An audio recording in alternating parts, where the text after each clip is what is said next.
Hi, folks. Welcome to Crisco's Corner. Unfiltered commentary. And not your truth, the real truth. Please like, share, and subscribe. And as always, thank you for your support.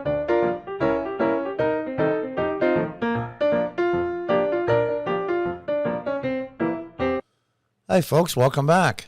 From the Washington Examiner. New NRCC ad reveals expanded 2022 list of targeted Democrats. Yeah, it's about time.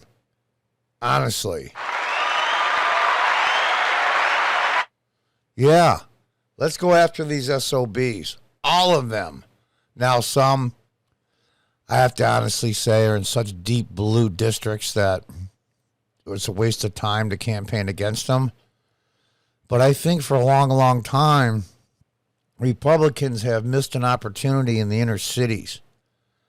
Yes, it's going to be a long uphill climb to change hearts and minds in the inner cities concerning Republican voting for Republicans. But you got to start somewhere. And if they had done it 10 years ago, they would have been a much better spot now. Because a lot of these districts, I think, that are deep, deep blue would have been toss-ups if they had put money into these districts 10 years ago.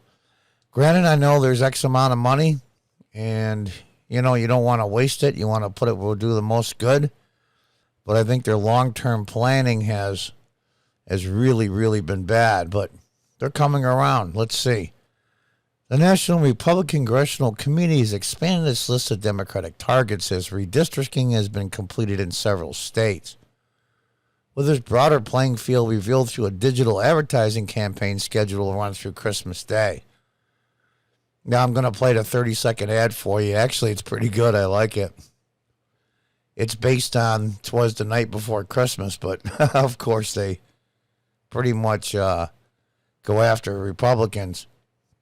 The NRCC, which is the National Republican Congressional Committee, is spending 5 figures to target 40 House Democrats with a snarky digital spot that spoofs the poem "A Visit from St. Nicholas," better known as "'Twas the Night Before Christmas." But the targets themselves are eye-opening. They include new Democratic targets. Some were considered safe prior to redistricting and reflect the Republicans' rising confidence that they are on track to recapture the House majority in 2022. Now, I, for one, would love to see the Republicans, of course, take over the House. But not just win the House, to absolutely obliterate the Democrats.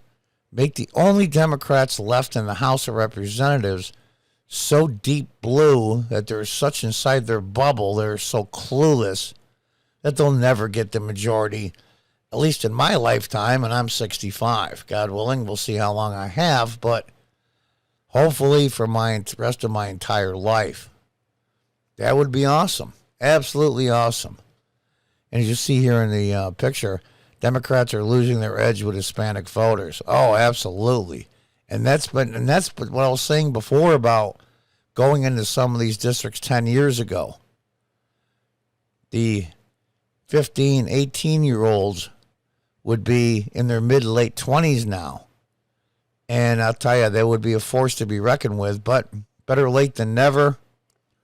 And see the gentleman there with the silent majority with the silent crossed out in the picture. Yeah, absolutely.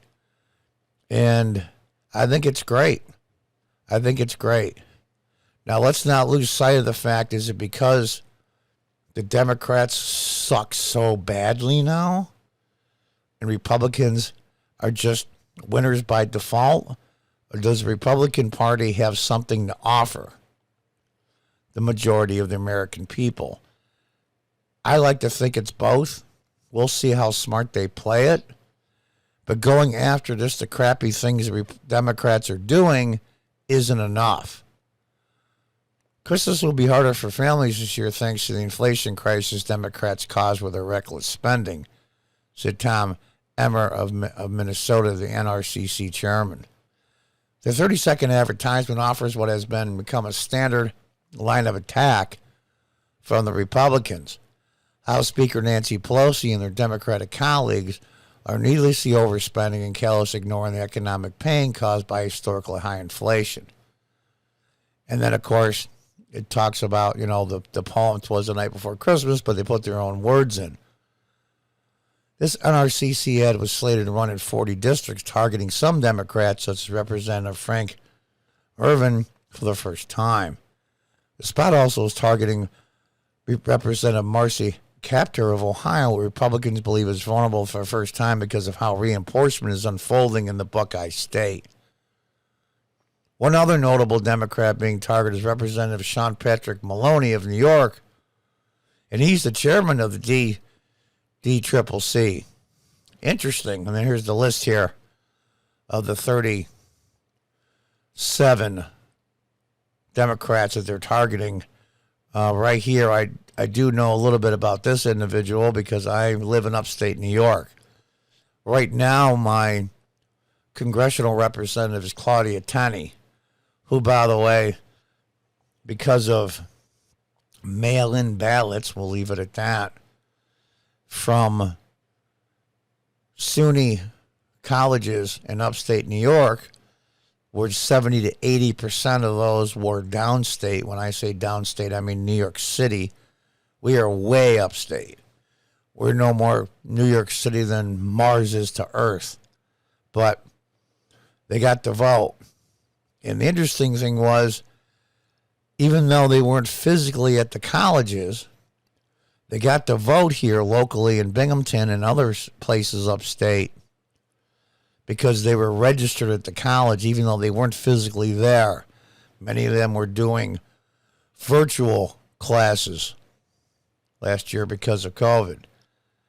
So I'm not going to, you can draw your own conclusions from that. I can't go into details because, of course, this is YouTube. But there it is there. Now let me play the spot that's been targeting some of these Democrats. 'Twas the holiday season, and all through the land, House Democrats' spending was completely out of hand. Inflation was rising, a 40-year high, but Pelosi and her puppets did not bat an eye. Now gasoline and groceries are costing you more, and families are struggling like never before. Celebrating the Christmas season should not be this tough. Tell your Democrat representative you've had enough. Well, there it is. That's the ad. I thought it was cute, actually. Yeah, is it snarky? Absolutely. And it's about time. It's about time that the Republicans stop bringing a knife to a gunfight, as the saying goes. Of course, I'm not calling for violence, so the YouTube algorithms don't pick this up. It's about time they fought back, and at the cultural level. And there's a lot of things going on at the cultural level as well.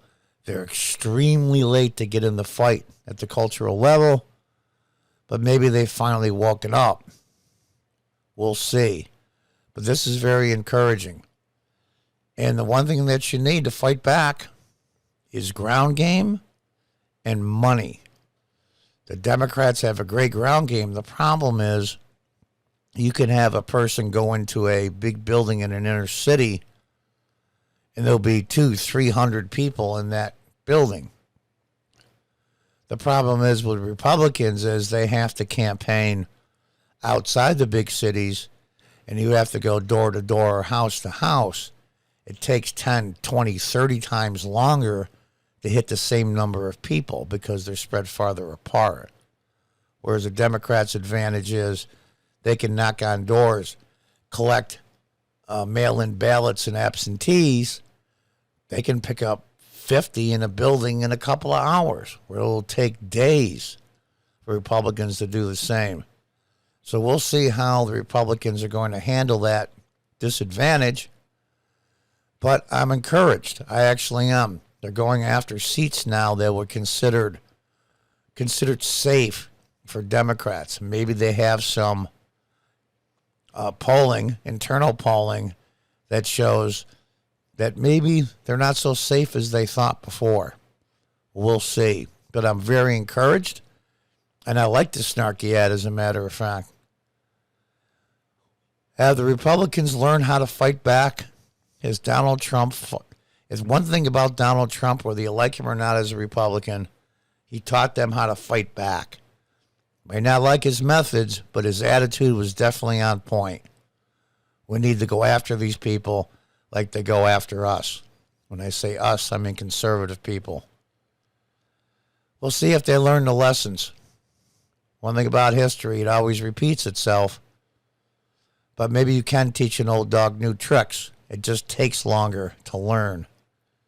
Until next time, goodbye and good luck.